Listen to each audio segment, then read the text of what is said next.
All right, petrol heads, let's talk Honda. This ain't no ordinary car company. It all started back in 1948, post-war Japan. Picture the scene: bombed out factories, a nation on its knees. But amidst the rubble, a young engineer named Soichiro Honda had a vision. This bloke, he was a tinkerer, a grease monkey with a dream. He wanted to put Japan back on wheels. Honda's first love wasn't cars, though. It was motorcycles. He started small, building engines for bicycles. These weren't your average push bikes, mind you. These were proper little rippers, perfect for navigating bombed-out roads. Word got around. People loved them. Soon, Honda was cranking out motorcycles faster than you could say vroom. By the 1960s, Honda was the king of the motorcycle world. They were selling millions of bikes, from little scooters to big bad choppers. They even conquered the Isle of Man TT, the most prestigious motorcycle race in the world. Honda had arrived, but Soichiro Honda, he wasn't done yet. He had his sights set on something bigger. He was going after the big boys, the car manufacturers. Now entering the car market in the 1960s? That was a bold move. The Americans, they had it sewn up. Big gas-guzzling behemoths ruled the roads. But Honda, they did things differently. They knew they couldn't compete on size or horsepower, so they played to their strengths. They built small, affordable, reliable cars for the people. Their first offering was the Honda S500, a sporty little roadster.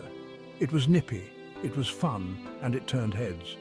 Then came the T360, a mini pickup truck, perfect for Japan's narrow streets and booming economy. These early Hondas, they were a hit. They proved that Honda could cut it with the big boys. But the best was yet to come.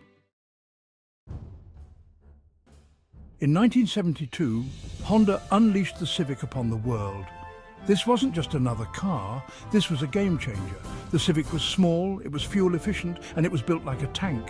It was the right car at the right time. The world was in the grip of an oil crisis. Fuel prices were through the roof.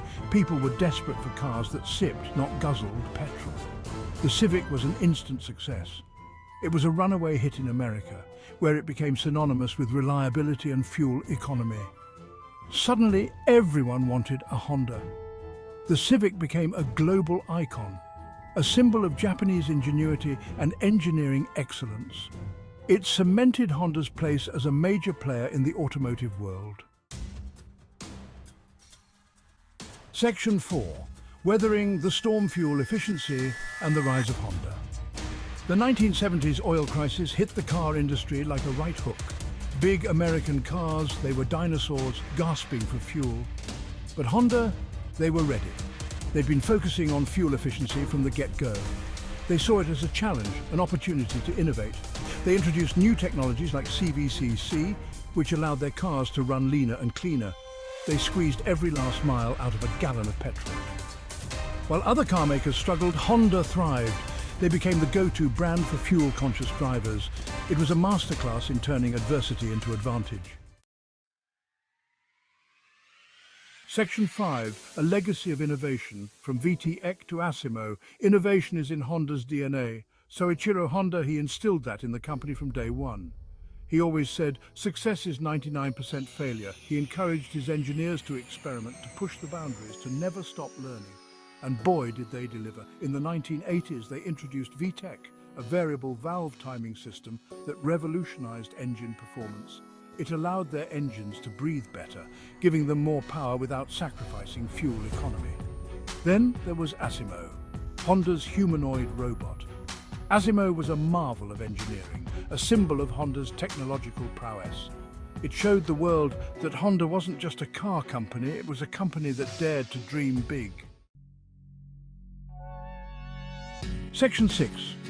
The road ahead. Honda's electrified future. Today, Honda is at the forefront of the electric revolution. They're investing heavily in hybrid and electric vehicles. They're developing new battery technologies, improving range and charging times. They're even dabbling in hydrogen fuel cells. The future of mobility is electric, and Honda is leading the charge. They're committed to creating cars that are not just fun to drive, but also environmentally responsible.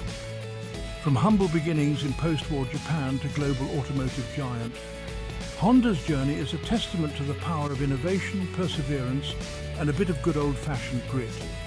Soichiro Honda, he'd be proud.